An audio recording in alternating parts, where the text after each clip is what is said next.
Conceptual Basis of Urology course. I welcome all the delegates who are joining in. And by the way, the music that was being played was on a very famous rag called Rag Bhairavi and by Deepa Panisar. Okay, so tonight we're going to discuss about the management of oligometastatic renal cell carcinoma. And this is an entity, as you know, somewhere in between localized versus metastatic RCC. And there are certain things which are different when we are managing an oligometastatic disease. And to discuss this, we are very privileged to have two of the leading oncologists from the city. Dr. Noman Zahir, who was an alumnus of Aga Khan University and now working as a consultant urologist and oncologist in Ziauddin Hospital, and Dr. Najib Nematullah, who is probably one of the most senior oncologists working in town in SIUT and at Shaukat Khana Memorial Hospital. So with this brief introduction, I welcome you all, and I request Dr. Noman to please share his slides and start his presentation. All right. Thank you, Dr. Hamad. Thank you for having me here. It's truly a privilege. Before I start, can everybody hear me, and can you see my slides, please? Not yet, Noman. All right. Just one sec, sir.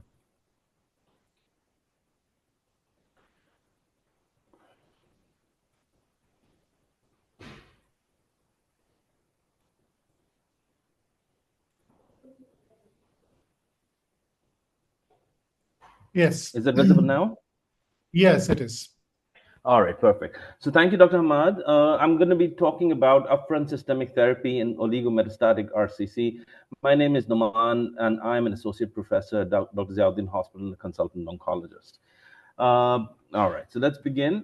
Kidney cancer, as we know, is one of the... Sorry, Noman, if you can go on to this presentation mode, it will be better shown on the screen. This is not presentation mode, sir? I thought this is... no, just one second. At the bottom of the screen. 1 second, sorry.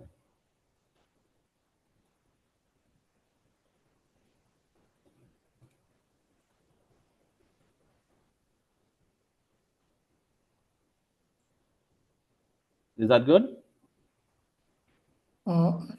I mean, on the bottom of the screen, if you go onto the right side, there is a full screen window.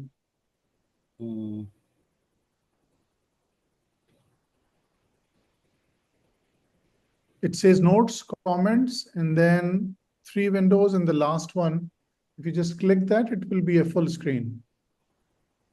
I'm sorry, I can't find that. In the dotted thing? Okay, carry on. That's okay. Carry on. It's okay.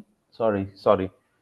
All right. So kidney cancer is one of the 10 most common cancers in the United States, with an estimated 81,800 cases and 14,890 attributable deaths in 2023. Approximately 15% of all newly diagnosed RCC either had synchronous metastatic disease, and 20% of clinically localized disease also went on to develop metastatic disease subsequently. Metastatic RCC is almost always fatal. It's a very high fatality rate. At 10 years, less than 5% people survive.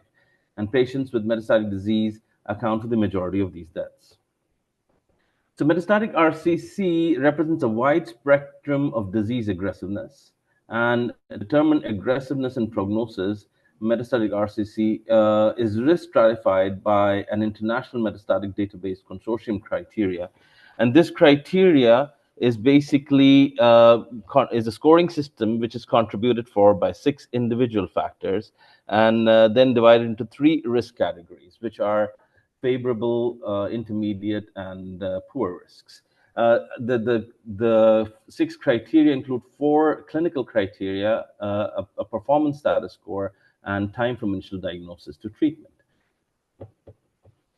So once we have, what is the importance of this risk criteria? This risk criteria, once determined, it lets us assess the median survival. So for the favorable risk group, you can have a greater than 60-month median survival. For the intermediate risk group, about a 30-month median survival.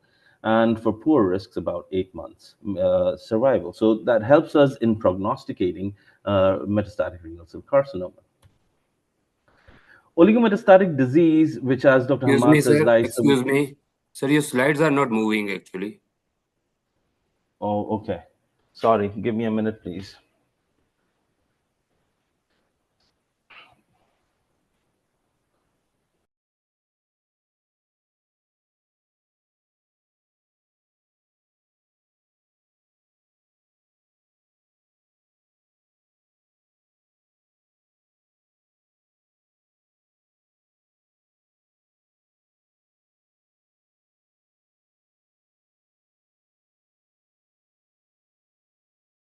Once you are sharing, just share the presentation. Don't share the whole desktop.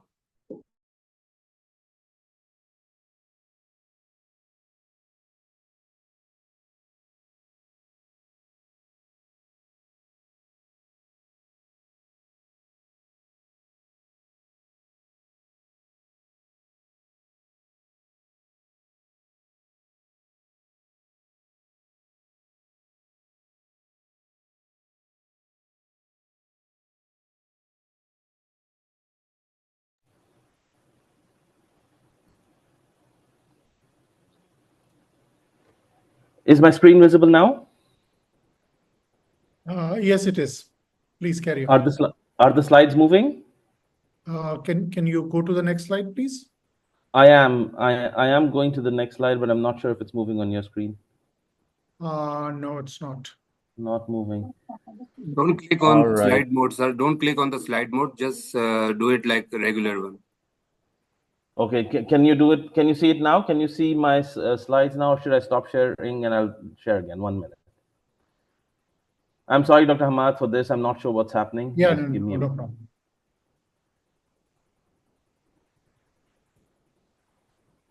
Okay, can you see this now?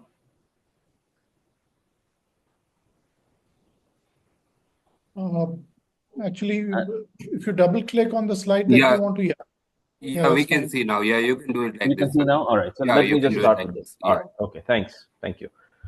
So oligometastatic disease, as Dr. Hamad mentioned, is somewhere in between widely metastatic disease and localized disease. And it's basically has a limited number of detectable metastatic lesions at presentation, typically 5 or less. Although commonly encountered, limited direct data are available on the incidence of oligometastatic RCC, especially in our part of the world. Some of these patients may be truly oligometastatic, where the detectable lesions are the only metastases they have. But the assumption is that the majority of these patients likely have sites of undetectable micrometastatic disease. Versus oligoprogressive disease, where RCC with any number of metastases but progressing only in the limited number of sites in response to ongoing systemic therapy. Both oligometastatic disease and oligoprogressive diseases have overlapping multimodality management principles. So how do you choose therapy for oligometastatic RCC? So first, as we said, IMDC risk stratification should be applied to oligometastatic RCC, and treatment decisions can then be made accordingly. Many patients may benefit from local therapy alone or a combination of local therapy with systemic therapy. And those with favorable risk disease and slow-growing tumors, so both of them together, favorable risk disease and slow-growing tumors, may be kept on active surveillance only. Cytoreductive nephrectomy is one of the first considerations at initial diagnosis of metastatic RCC, and to date continues to be one of the foundations of treatment. It refers to the surgical removal of the kidney and primary tumor in a patient with synchronous metastatic disease. Cytoreductive nephrectomy can be used to delay systemic therapy either alone or in combination with metastasis-directed therapy. It can be used as an adjunct to systemic therapy or for symptom palliation. So what are the contemporary indications for cytoreductive nephrectomy? If you have limited metastatic disease, that could be amenable to active surveillance after cytoreductive nephrectomy. If you have limited metastatic disease, that can be controlled completely with metastasis-directed therapy after cytoreductive nephrectomy.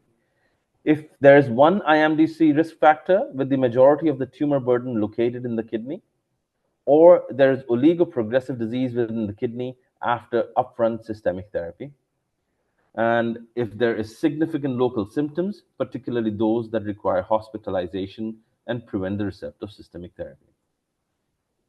In contrast, the indications for upfront systemic therapy rather than upfront cytoreductive nephrectomy are significant extrarenal disease, excessive surgical morbidity, or poor performance status and/or multiple IMDC risk factors. So cytoreductive nephrectomy is often used as an adjunct to systemic therapy. And this is because complete response in the primary tumor is exceedingly unlikely with systemic therapy alone. The majority of patients in the landmark systemic therapy trials have received previous nephrectomy. And the role of cytoreductive nephrectomy in metastatic RCC actually originated from the cytokine era, where the SWOG 8949 and the EORTC 30947 trials showed a 5.8-month median survival benefit for those patients who were randomly assigned to receive cytoreductive nephrectomy before interferon alpha-2b, compared with interferon alpha-2b alone. In the current era of targeted therapy, 30 to 40% of patients continue to receive cytoreductive nephrectomy, and retrospective data suggests that this does improve survival. However, there were two trials, the Carmina and the Surtime studies, and previous enthusiasm for upfront cytoreductive nephrectomy has been dampened after publication of the Carmina and the Surtime studies. These studies have a number of limitations, and the most foremost one has been the use of historic systemic therapy, that is sunitinib, rather than the recent medications that have come up. And in the absence of better data, however, these studies shape our current cytoreductive nephrectomy paradigm. So Carmina was a prospective, multi-center, open-label, randomized phase 3 non-inferiority study, which included patients with clear cell RCC, with a good ECOG, amenable to nephrectomy, eligible for sunitinib, with brain metastases which were either absent or controlled, and who had not received any systemic therapy previously. They were randomized to either receive nephrectomy followed by sunitinib or to sunitinib alone. And the follow-up was for a minimum of 2 years with a primary endpoint of overall survival. And this showed a definite conclusion that sunitinib was non-inferior to cytoreductive nephrectomy followed by sunitinib. In fact, if you look at the numbers, sunitinib actually did a little better, although we cannot determine that whether this was whether this was statistically significant or not, because this trial was not designed to do that. It was just designed to show non-inferiority. But sunitinib alone showed a median overall survival of 18.4 months versus nephrectomy followed by sunitinib, which was 13.9 months. However, there was a post hoc analysis of Carmina, which showed that patients with one IMDC risk factor had a trend towards benefit in overall survival in the nephrectomy group, which was 30.5 versus 25.2 months. However, those with two or more IMDC risk factors had a shorter survival in the nephrectomy group. That was 16.6 months versus 31.2 months. So this concurs currently with the current ASCO guideline that nephrectomy should be considered in patients with one IMDC risk factors and with majority of their disease in the kidney. The Surtime trial is from 2019, and this actually also showed tried to distinguish between the benefits of immediate nephrectomy versus deferred nephrectomy. Patients who received immediate nephrectomy then started on sunitinib, versus patients with deferred nephrectomy actually received 3 cycles of sunitinib first, followed by nephrectomy, and then sunitinib again. And the CERTIME study randomly assigned 99 patients to upfront nephrectomy versus deferred nephrectomy in patients receiving sunitinib. Results demonstrated a lower overall survival in the group receiving upfront nephrectomy, 15 months versus 32.4 months. And a higher proportion of patients in the deferred group were able to receive sunitinib, 98% versus 80%. Again, an ad hoc analysis showed that patients with a lower number of IMDC risk factors are more likely to benefit from nephrectomy. And deferring nephrectomy to follow a period of systemic therapy is beneficial in patients with poor risk disease. Then recently we had the Nexiva study, and this is a phase 2 study. This is exploratory. It's not conventional, but I thought that including this would be interesting. So Nexiva was a single-arm, single-agent, open-label, multi-site, UK-based phase 2 study of 8 weeks of exitinib treatment in M0 and M1 patients with resectable clear cell RCC with venous tumor thrombosis. And the primary endpoint was the percentage of evaluable patients with a reduction in the extent of venous tumor thrombosis by Mayo levels after 8 weeks of exitinib therapy. The secondary endpoints included percentage change in venous tumor thrombosis and a response rate by RECIST criteria. So I'm sure the surgeons already know about this, but this was a little something new for me. So I'm just going to highlight this, that the Mayo level 0 tells us that the thrombus extends into the renal vein only. Level 1 shows that it is into the IVC, but less than 2 centimeters from the renal vein ostium level. Level 2 shows that there is IVC extension greater than 2 centimeters from the renal vein ostium below the hepatic vein. Level 3 shows thrombus at the level of or above the hepatic veins, but below the diaphragm. And level 4 shows thrombus extending above the diaphragm. So when patients with venous tumor thrombosis, either in the renal vein or in the IVC, were given the treatment of exitinib, there were 20 eligible and evaluable patients, out of whom 16 had IVC thrombosis. 37.5 patients of these, 6 out of 16 of these patients, showed a reduction in Mayo level. And 25% of patients, 1 out of 4, with renal vein thrombosis only showed venous tumor thrombosis response. So overall response rate was 35%, 7 out of 20 patients. Interestingly, the remaining 30 patients had a stable Mayo level. None had an increase in Mayo level. And out of the 13 patients who had a stable Mayo level, almost 7 of these had a percentage reduction in the VTT length.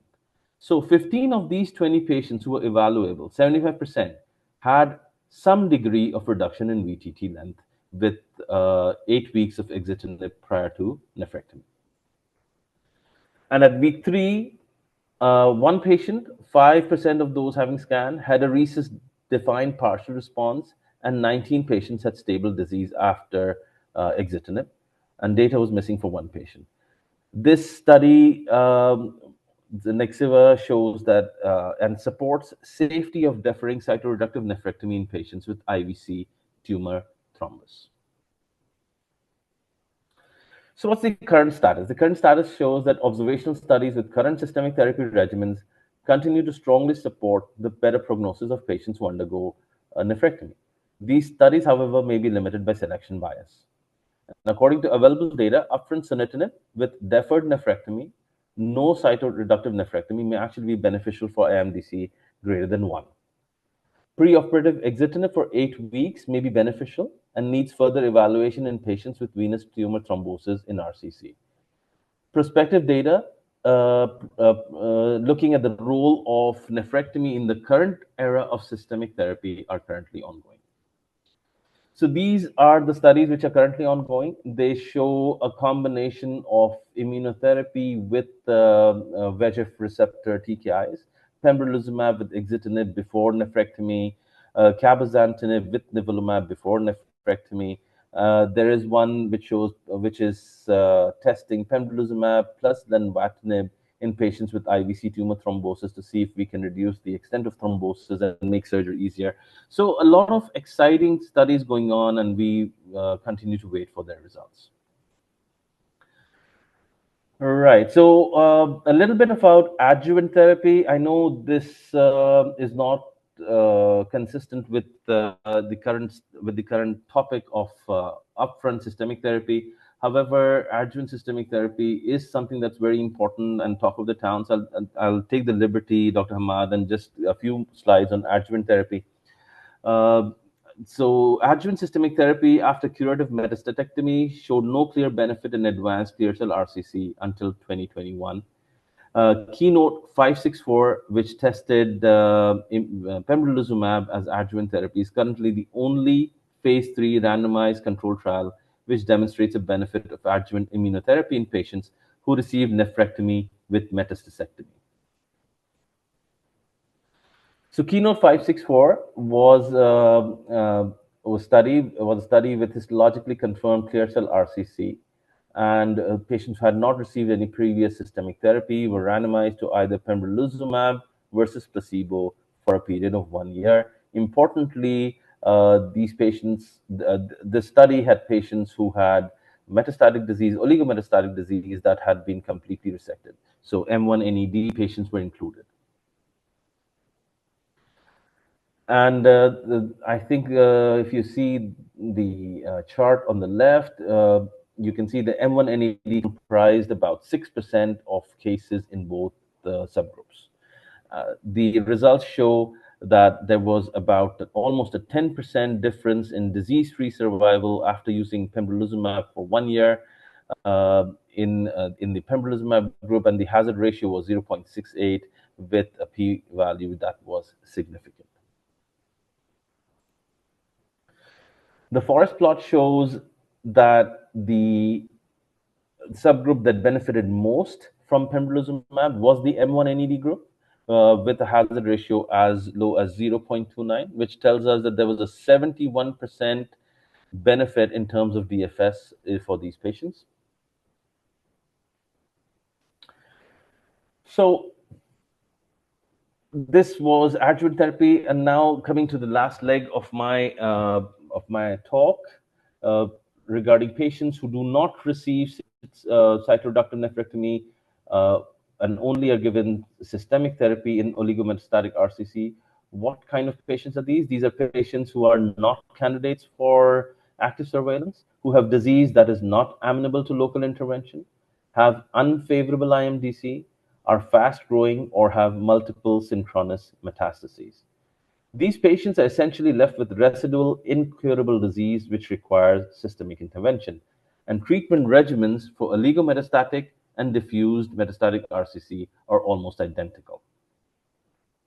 The preferred first-line systemic therapy for metastatic RCC is dependent on histology, whether it's clear cell RCC or variant histology. And clear cell RCC across all IMD risk categories is treated with immune checkpoint blockade plus VEGF receptor TKIs. The IMDC poor or intermediate risk also have further options, which includes dual immune checkpoint blockade, IO, or single agent VEGF receptor TKI, such as cabozantinib. These regimens are continued until progression. Diffuse metastases or diffuse disease that is no longer considered oligometastatic, that is, patients who have more than 5 metastases, can then be considered for later line systemic therapies. So as you can see, the favorable risk group, you have multiple options of immunotherapy with VEGF receptor TKIs. And in the poor and intermediate group, you have the IO option, ipi-nivo, and cabozantinib as the sole VEGF receptor TKI that can be considered in this group. For patients who have variant histology, clinical trials still the way to go because there is no definitive recommendation. However, multiple options, including immune checkpoint blockade with VEGF receptor TKIs or VEGF receptor TKIs alone, can be used. The oligoprogressive setting is a distinct group where oligoprogression represents acquired resistance to systemic therapy at a limited number of sites. The remaining metastases remain controlled or continue to respond. The question over here, which is important, is whether to continue the same regimen or switch to another later line treatment. And many factors decide this. There are lots of factors that need to be considered, including is the patient improving? What is the time that has been spent on therapy? What are the options left? Have all local therapies been tried? So lots of things that need to be considered.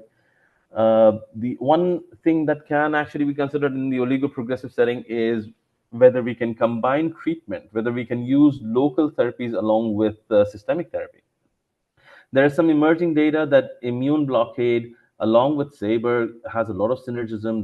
There's a lot of positive data coming in, but obviously this still needs further investigation. And finally, the concept of pseudoprogression. It is important for all of us who deal with patients with RCC who are on immune checkpoint blockade.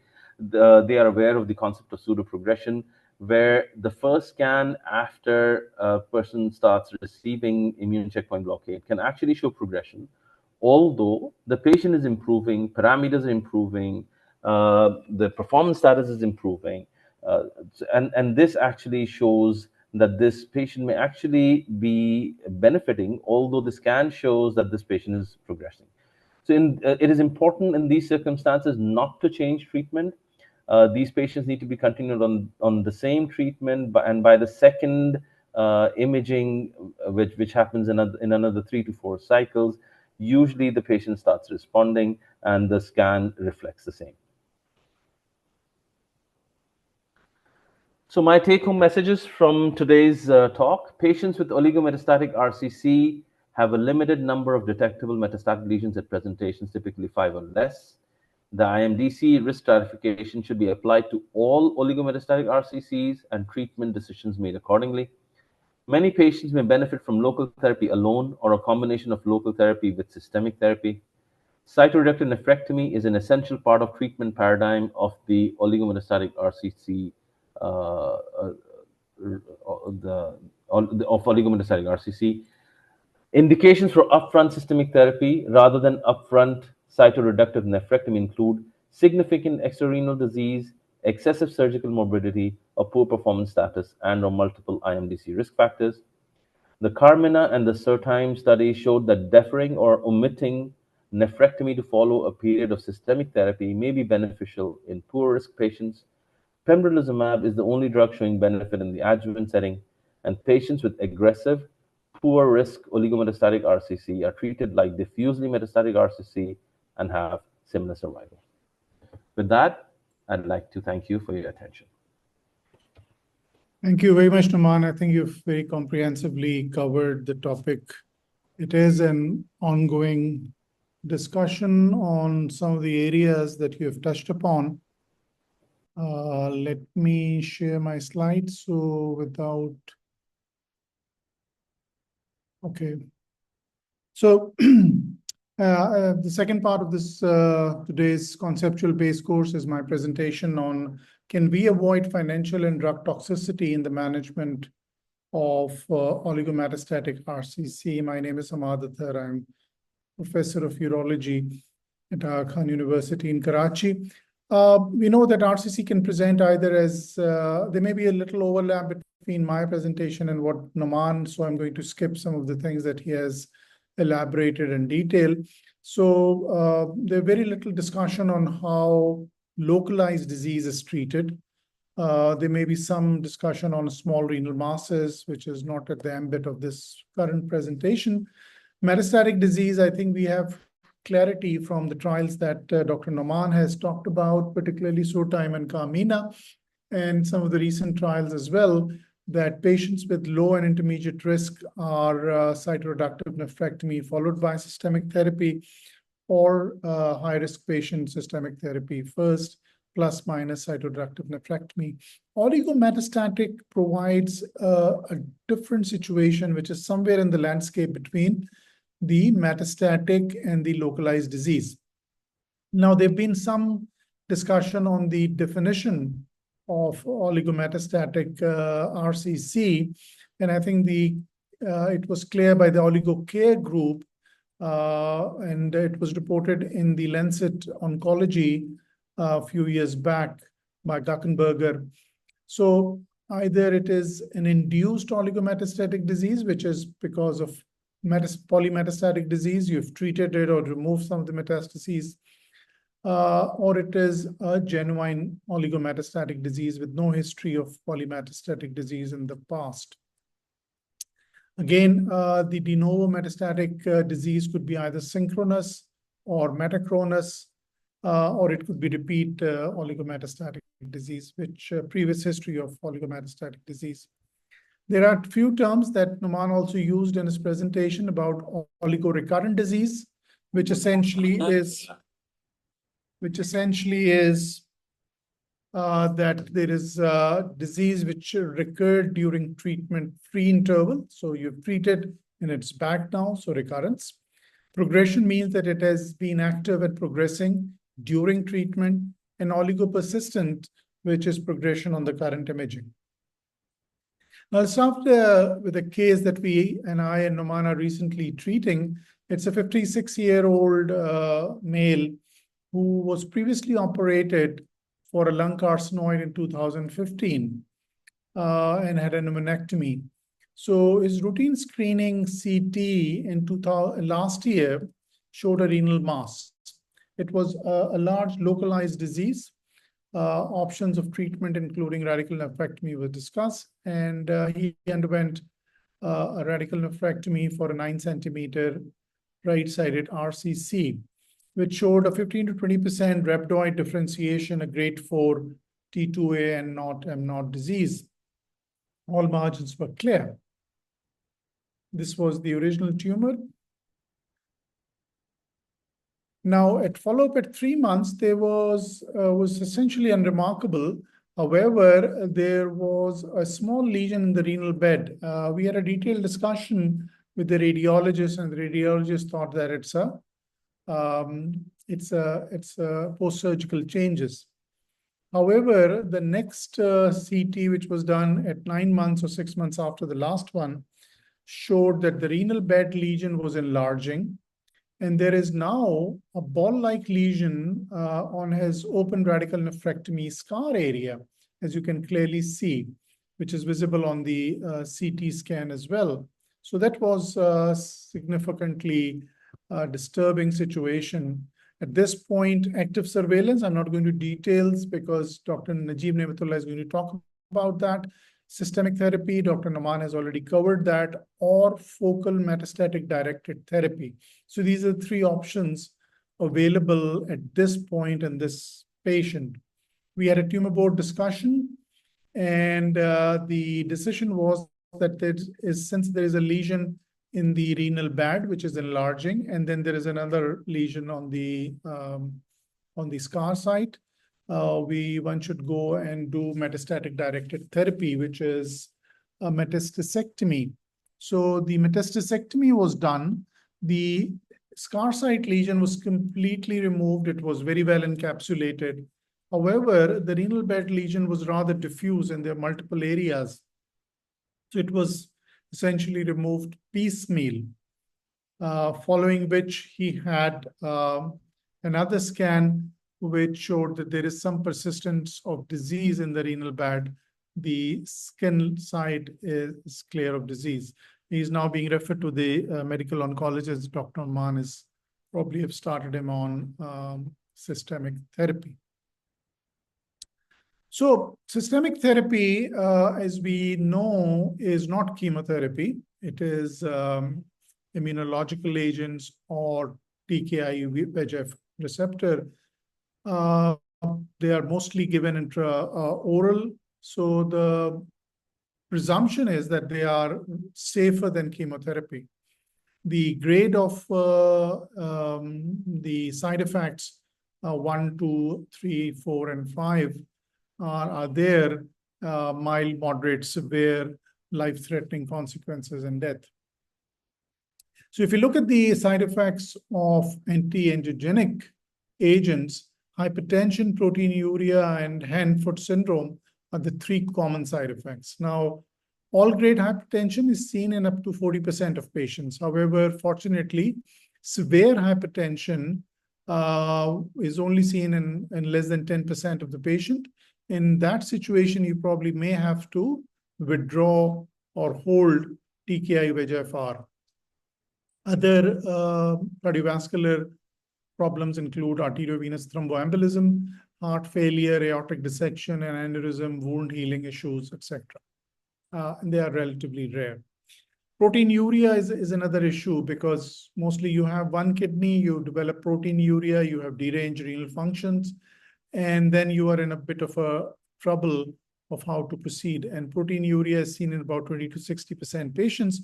However, only 10% have nephrotic range proteinuria. Hanford syndrome, again, it's more of a bother and it's a quality of life issue.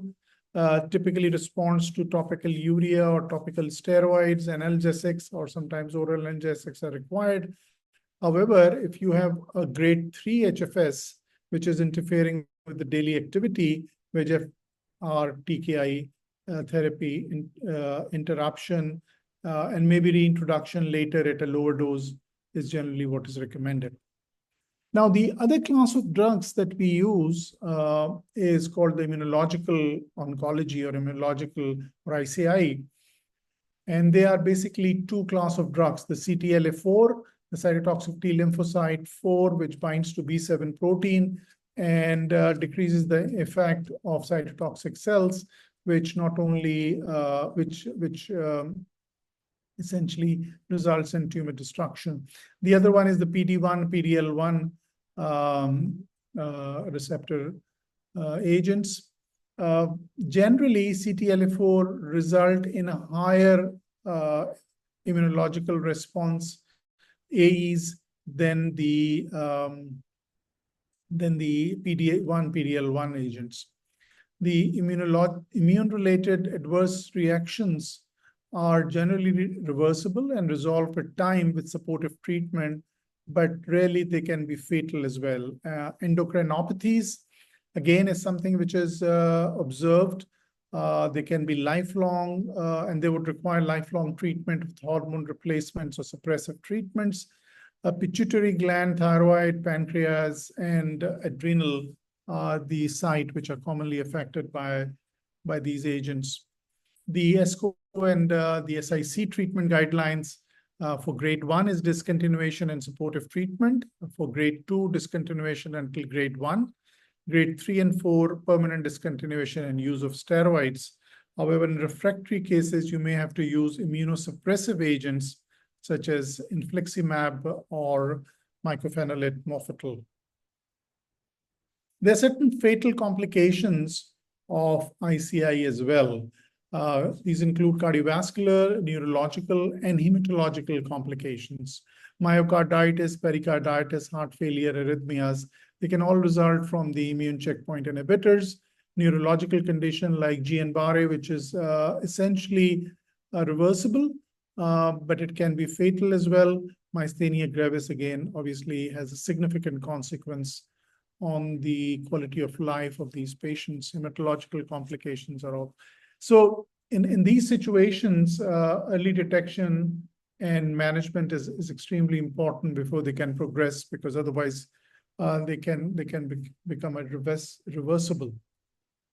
You have to optimize immunosuppression and provide supportive treatment and permanent discontinuation of the ICI. There's a new class of drug, hypoxia-inducible factor 2 alpha inhibitors. Belzutifan is the classical agent. It is relatively a safer drug. However, hypoxia, anemia are the two main side effects for which supportive treatment is generally recommended. Now, as Numan has described in great detail, that the systemic treatment of RCC has moved from a single agent like sunitinib, sorafenib, pazopanib, rapamycin inhibitors like temsorolimus or the antibodies like bevacizumab, we have moved into an era of dual therapy with a combination of TKI VEGF receptor and IO or IO plus IO. So these are area which give a different set of side effects. Now there is a trial and there is a talk about triplet therapy with EP-Nivo and cabozantinib. Why these combination treatments are recommended for RCC is that not only with RCC and there's so many other tumors which shows tumor heterogeneity. And this tumor heterogeneity requires that only one agent would not be able to address all the type of cancer cells. And so as a consequence, if you use combination therapy, you probably will be able to address these tumors better. So if you're using a combination of VEGF or TKI and the immunological agent, the ICI have more immune-mediated problems, and we have talked about all these pathologies, whereas the VEGF receptor TKI combination, hypertension, hand-foot syndrome, wound healing issues, and various inflammatory conditions. However, there is an overlap of side effects between these two, which includes the dermatological, rheumatological, and thyroid dysfunction and liver dysfunction. The ICI plus VEGF receptor TKI combination treatment toxicity are usually reflective of the AEs of individual drug. So the effect is not synergistic. So there's no synergistic toxicity because you're using the two agents. Grade 3 adverse reactions are seen in up to 50%, up to 70% of patients. So it's important that one should recognize which group of drug has to discontinue because there are certain overlapping toxicity. Particularly, two conditions are important to remember from the clinical perspective. One is dermatological, in which you have the hand-foot syndrome, which is predominantly due to VEGF receptor TKIs. So if you have hand-foot syndrome and it is grade 3, you probably have to withdraw the VEGF receptors and not IO. Similarly, if you have pruritus, it is generally related to ICI, which is immune checkpoint inhibitors, also the Stevens-Johnson syndrome and the toxic epidermal necrolysis, which are both related to the ICI or immune checkpoint inhibitors. Renal toxicity is seen in both. If it is proteinuria, it is really related to the VEGF receptors. If it is nephritis, interstitial nephritis, it is ICI. So the general recommendation for grade 1 toxicity is supportive treatment and maybe agent discontinuation. For grade 2, holding VEGF receptor therapy when you're giving a combination. And if it reverts to grade 1, then you can follow the principle for grade 1. If it is symptoms do not improve or stabilize, then you have to hold ICI plus immune and provide immunosuppressive therapy. And in intolerable conditions, you probably have to give appropriate immunosuppressive therapy and maybe reintroduce these medications once the patient is stabilized. Now, we were already dealing with the toxicities of double therapy, and now we have this COSMIC 313 trial, which is talked about triplet therapy, which means cabozantinib plus Nivo plus EP. Now, and this was studied in a randomized controlled trial with Nivo and EP in over 850 patients. The progression-free period and the hazard ratio was favoring triplet therapy. So from oncological perspective, triplet therapy is better than double therapy. And this has come up in the most recent EAU guidelines as 1B evidence that a combination of Cabo, Nivo, and Ipi demonstrated better progression-free survival compared to Nivo and Ipi alone. However, if you look at the treatment-related adverse events, grade 3 toxicity with these was much higher in the triplet therapy, 73% versus 41% in the double therapy.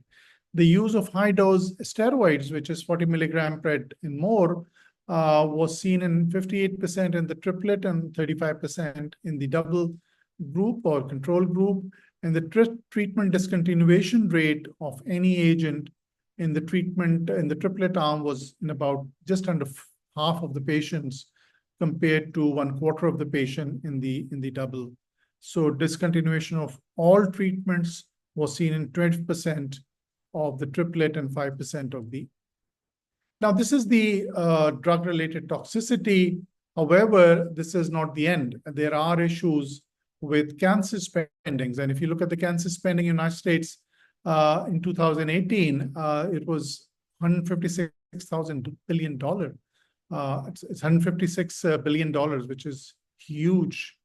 The greatest contributors were medical supplies and non-physician services, including anti-neoplastic drugs.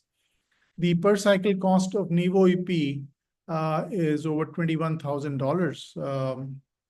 And exitinib and pembro is even more expensive. Patient can differ further following therapy if cytoreductive nephrectomy is done. So in this study by Pignot, reported in European Oncology, the treatment-free survival rate was about in 2/3 of the patient if after cytoreductive nephrectomy, they can be given a drug holiday. So why nephrectomy works even with the effective systemic therapy that we have? I mean, to my understanding, there is a mothership satellite ship phenomena. We know that the kidney cancers produce huge amount of angiogenic factors, and they are responsible for feeding those satellite ships. And if you take care of the mothership, the satellite ships dies down. So plus there is metabolic acidosis, and this metabolic acidosis, which results from cytoreductive nephrectomy or nephrectomy on one side, alters the dynamics of the tumor host interface. And as a consequence, it reduces the and even reverse the rate of invasion. So cytoreductive nephrectomy has some definite rational basis, which can decrease the financial and drug toxicity of the medications that we use. So similarly, this pooled data, again, in the checkpoint inhibitor era, has shown that cytoreductive nephrectomy patients do better than those who did not have nephrectomy. So this is a little algorithm that if you have oligometastatic cancer, attempt to resect and the local and provide localized therapy. If not, then provide systemic therapy if it is possible to remove this or treat locally. If there is no rapid progression of disease and no immediate need for response, IO-IO combination is ideal. However, if IO combination cannot be given because the patient's immunocompromised and there is a need for immediate response, then TKI VEGF receptor IO combination is still. For patients with bone and liver mets and with kidney in place, Nivo-cabozantinib is the combination. If no, there are other site of lesions, then pembro plus lino or pembro plus exitinib is the combination of choice. There is an emerging role. We have been taught that it's a chemo-resistant, radio-resistant tumor. However, the use of SABR, and Naman also alluded about it, is an emerging therapy. And SABR, which is the stereotactic body radiotherapy for localized tumors, shows not only local resolution of symptoms and disease, but also has overall role in progression-free period as well. One thing that we tend not to address is the patients, what the patients want when they are under treatment of cancer. And this kidney cancer cure group has looked at patients' perspective in over 1,000 patients. And again, if you look at the various factors, and I'm not going to go details because of this paucity of time, that patients are looking at some of the other aspects, and maybe we are looking at some other aspects. So why does financial toxicity matters? Because it decreases the quality of life, satisfaction with care, and adherence to treatment. It increases personal and family burden, risk of bankruptcy, and psychological and psychosocial stresses. So in summary, oligometastatic RCC typically have less than 5 metastases. Cytoreductive nephrectomy and metastasectomy has a definite role. SABR is coming up as not only for the primary, but also for metastatic. There probably in the times to come, it would have a greater role to play. Active surveillance, which Dr. Najib Nematullah is going to talk about, or metastasis-directed therapy have definite role.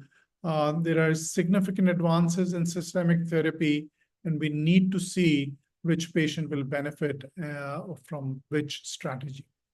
Thank you very much for your attention, and I'll stop sharing. And could I request Dr. Najib Nematullah to please share his slide. Dr. Nematullah is going to talk about active surveillance and metastases-directed therapy in this group of patients. Assalamu alaikum, Dr. Ahmad. Assalamu alaikum. So let me see how to share my slides.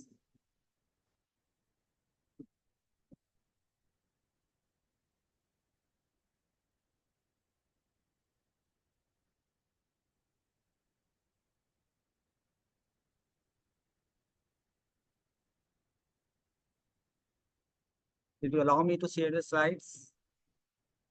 Not yet, Dr. Najib.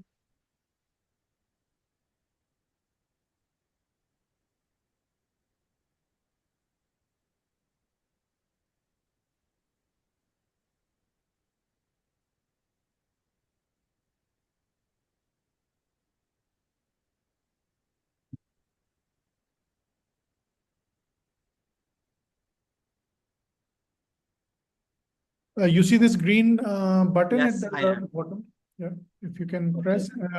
Is your presentation open in the backdrop? Let me see. Now it's open.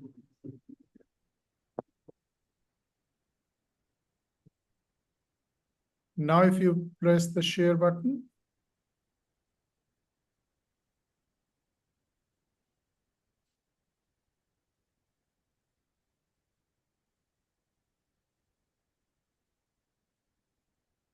Not showing.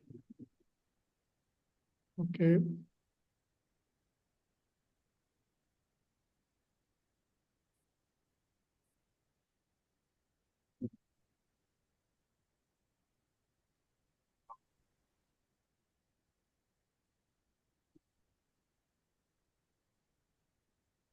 So when you press share, do you see what is open on your laptop?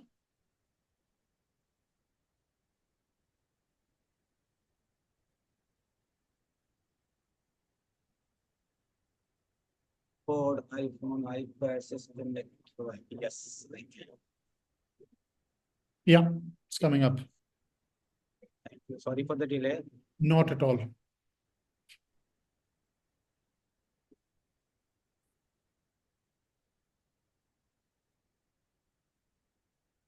Bismillahirrahmanirrahim. Thank you very much, Dr. Atta, for giving me this opportunity. The topic of my talk is systemic therapy versus active surveillance in oligometastatic renal cell carcinoma not amenable to local intervention. Professor Sattar has already explained all the disadvantages and financial toxicity of systemic therapy. It looks like more of a medical oncology talk rather than a surgeon's talk. Okay, I start my talk with a case. A 45-year-old man present in my clinic with his wife for second opinion. He's recently diagnosed with metastatic RCC and has advised immunotherapy. The option has significant overall survival benefit and recommended in current NCCN guideline. On review, patient has incidental renal mass with few lung and liver metastases and a performance status, good performance status. Is asymptomatic, his labs are within normal limit. What will you advise? Okay, the simple thing is, okay, fine, go and get the treatment. The best treatment is double therapy, IO, or IO TKI. But the problem is, his wife said that all is fine, doctor. Chemotherapy for my husband or immunotherapy for my husband has been planned. However, we are worried about to arrange the money for targeted therapy. We have been advised that this treatment can significantly improve the survival. We have decided to sell our house to get the money. The question is, why were they selling their house? What would happen to their children? What was this significant improvement?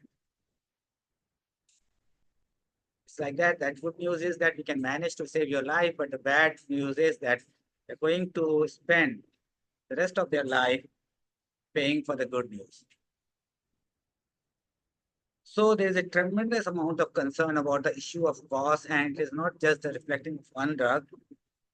This was the starting point of discussion. And probably what one really needs is something to cure the high cost of the medicine. As Professor Sattar said, that new cancer drugs at the cost of bankruptcy, and are we as oncologists telling the patient the benefit in terms of days, weeks added to the life? No, because we don't have time to discuss all these things with the patient. So metastatic RCC is a diverse and spans a spectrum of disease severities as evident by Memorial Sloan Kettering Cancer Center and International Metastatic Database Consortium Risk Stratification. Dr. Numan Zahir already discussed about these. Oligometastatic RCC describe cases with a limited number of detectable metastases at initial presentation, typically number 5 or few. Some patients experience disease progression even after undergoing appropriate local treatment, including surgery and SBRT. Immune checkpoint inhibitor combination therapies remain center to the management of metastatic RCC, and the treatment of metastatic RCC is associated with considerable increase in the burden, including economic tragedies. So determining the appropriate timing and selecting the best treatment modality is crucial for the management of oligometastatic RCC, with the overarching goal of enhancing patient outcome. Our goal is not just the treatment, it's the patient outcome which needs to be addressed. Okay, these are the two risk models. One is Memorial Sloan Kettering Cancer Center model, and the second one is International Metastatic Renal Cell Carcinoma Database Consortium. And if you look at these prognostic factors, they are very simple factors. There are no hi-fi thing, rocket science. 4 factors are common. One extra factor is in Memorial Sloan Kettering Cancer Center model, and there are 2 extra things, which is neutrophil and platelets. But if you look at the effect of these models on the patient survival, in Memorial Sloan Kettering Cancer Center, patient have favorable risk factors and has no risk factor, then the median survival, overall survival is 20 months. But in intermediate group, it's 10 months, and in poor group, it's 4 months. While in IMDC, it's almost double. So if you look at the treatment options for metastatic RCC, you can see that the treatment for you assess the disease extent, symptoms, IMDC risk, and give you a suggestion for the treatment. There is a small box on the right which says consider surveillance for a good risk asymptomatic low burden disease. Okay, and if you this is the timeline of various agents which were developed over the time from sunitinib, pazopanib to immunotherapy and TKIs. And the science saying that in 1992 to 2005, that was a dark age. Actually, I did my fellowship in that era, and my initial practice was when there was only high dose interleukin and interferon. And I think I never used high dose interleukin because you need an ICU setup and the cost, all these things. And interferon alpha has almost 5% results. So then sorafenib, sunitinib, temsirolimus, everolimus, they all come then TKIs and other IOs. So the dark age goes into the modern age and golden age. And then the future is the diamond age when there will be new drugs, drug combination, drug sequences, vaccines, improved local management and precision therapy. And you can see that there is an overall improvement in survival as you move to different ages. The gene is the main object of targeted therapy and immunotherapy. And if you open the gene, that goes into $1. So these are very costly medications. If you look at the initial TKI trials, sunitinib versus interferon alpha, pazopanib versus placebo, axitinib versus sorafenib, these all show modest improvement in progression-free survival and little bit in overall survival. If you look at the second column, Sternberg's, if you look at pazopanib versus placebo, there was no overall survival, survival benefit. The reason is that there was crossover between the two groups, the placebo group and pazopanib group. So the question is, if we can start the treatment late on symptom, if the patients develop symptoms, then this overall survival will be the same. So why to ruin patients' performance status with all these treatment side effects, plus financial issues, when we have a similar median overall survival?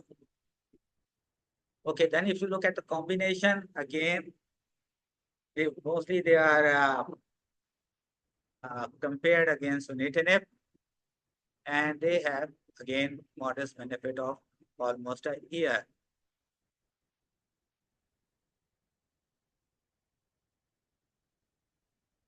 But if you look at the cost, as Dr.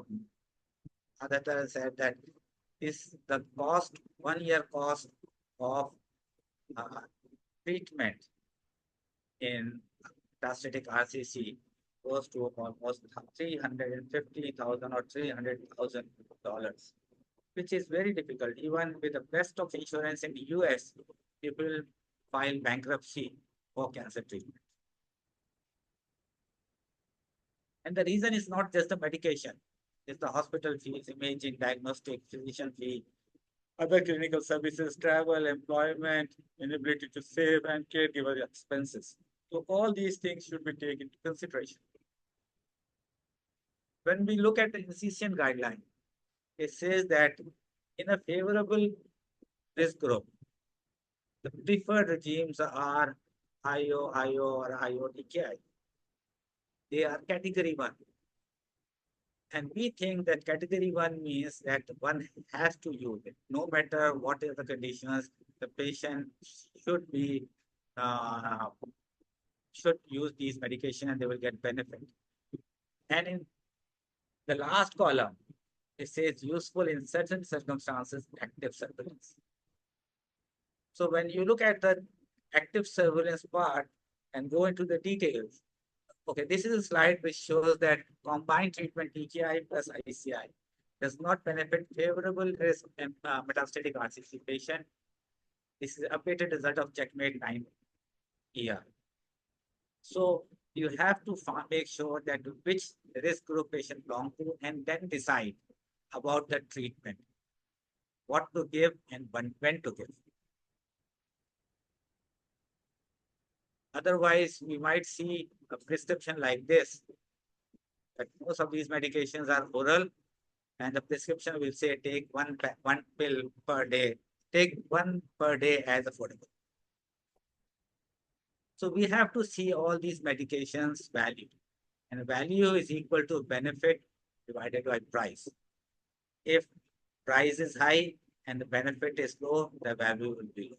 The benefit is high and price is low, then the value will be high. So there is a group of patients who have slowly progressing metastasis that can be best described as too much for resection or focal treatment, but too little for systemic treatment. So active surveillance in metastatic renal cell carcinoma, there's a trial which was published in the Lancet Oncology in 2016. It was a prospective phase 2 trial which enrolled patients with treatment-naive asymptomatic metastatic renal cell carcinoma from 5 different hospitals. Patients were radiologically assessed at baseline and then in a regular interval, and patient continued on observation until initiation of systemic therapy for metastatic renal cell carcinoma, a decision that was made by the discretion of the treated physician or patient. The primary endpoint of the study was time to initiate systemic treatment. If you look at the results, the median follow-up of the patients was 38.1 months. Median time on surveillance from registration on the study until initiation of systemic therapy was 14.9 months. And higher multivariate analysis showed that the higher number of IMDC adverse risk factors and higher number of metastatic disease sites were associated with shorter survival. 22 patients died during the study, all from the metastatic renal cell carcinoma, and the interpretation was a subset of the patient with metastatic renal cell carcinoma can safely undergo surveillance before starting systemic therapy. And additional investigations are required to further define the benefit and risk of this approach. We don't know actually which patients are really slowly progressing and can go on this approach. And this study, as you know, have no funding. Most of the studies which are done in oncology are sponsored by pharmaceutical companies, unfortunately. So these kind of studies are very few in the literature. So if you look at the active surveillance in patient of 0 and 1 IMDC risk factor group, there's a clear survival benefit, the red one, as compared to the who have alcohol. Okay, there's another study which was published in Cancer Journal in 2021, in which active surveillance of metastatic renal cell carcinoma results from prospective observational study, MARCC.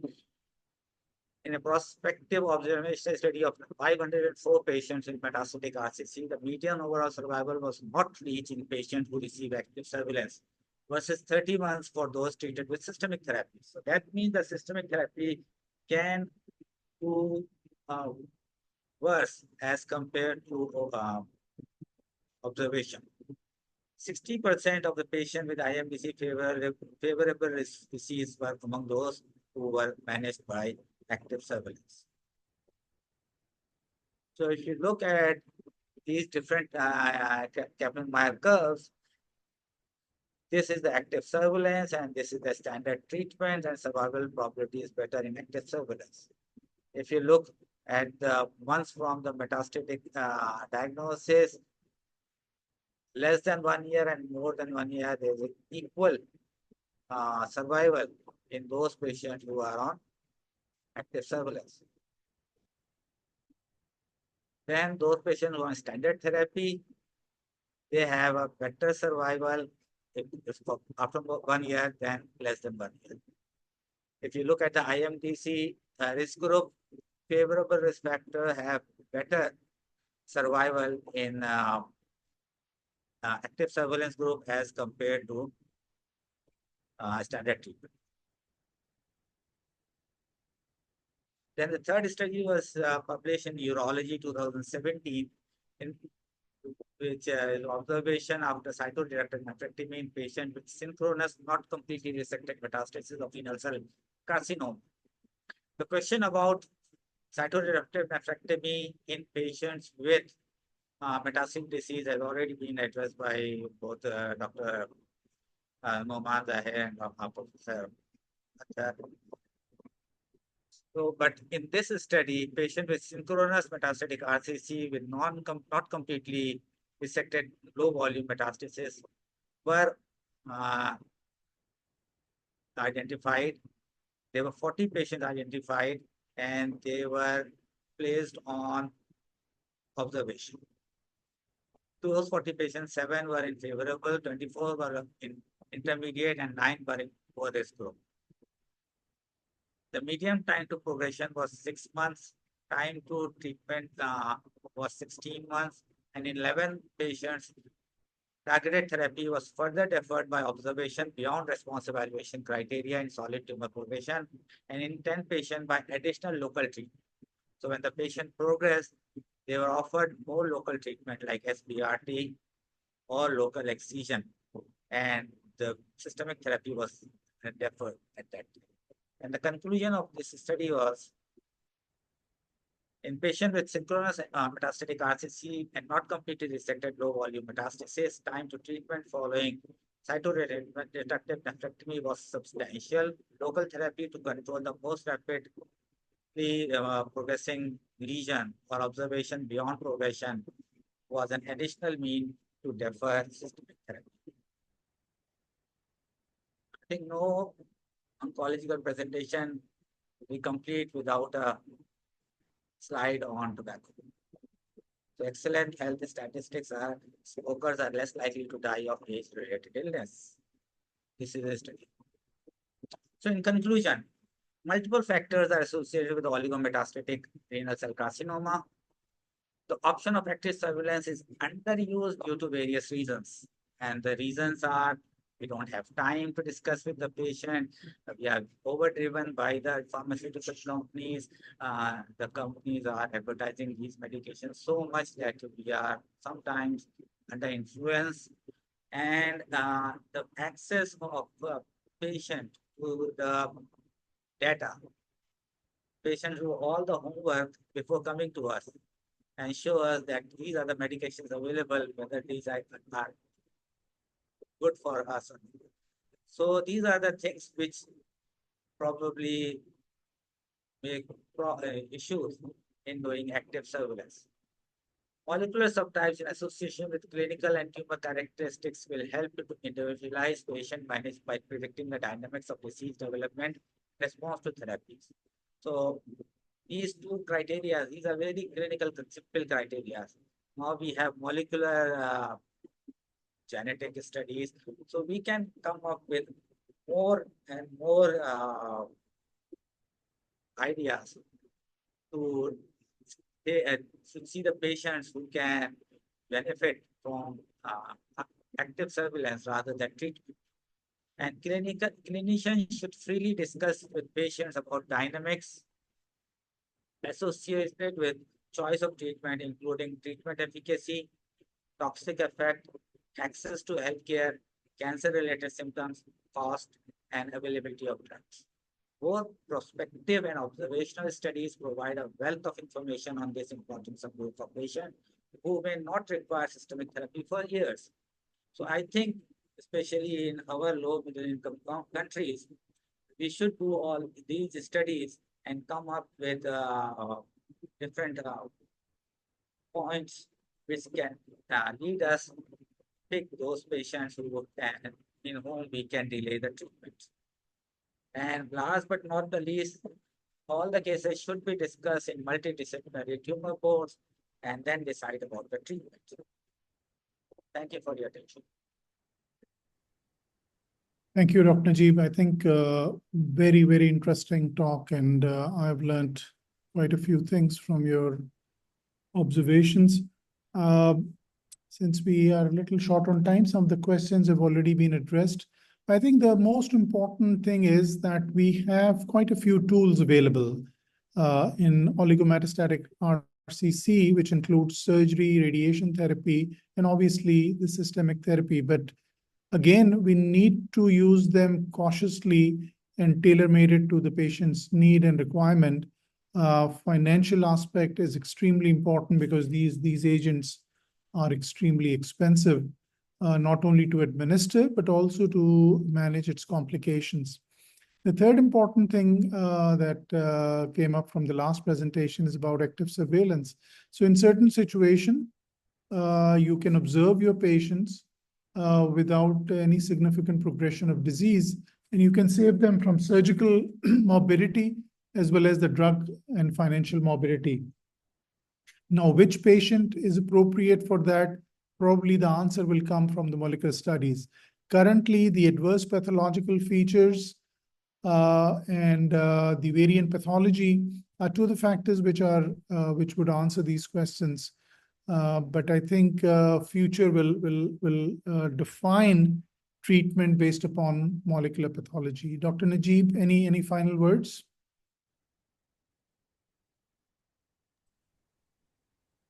As I said that we have to do some studies, we have to do research to find out those patients who need active surveillance and those patients who need treatment, number one. Number two, all these IOs and TKIs, they are in Pakistan, in our country, they are available. They are very costly, and I think we should make these medications in Pakistan to make it available to everybody. So these are two things to reduce the cost of the medication. Yeah, absolutely. I think I agree. Thank you very much, Dr. Noman Zahir, Dr. Najib Nematullah, and all the delegates who have attended this webinar for participation. Have a very good evening, and Assalamu alaikum. Thank you, Dr. Ahmad. Thank you so much. Thank you.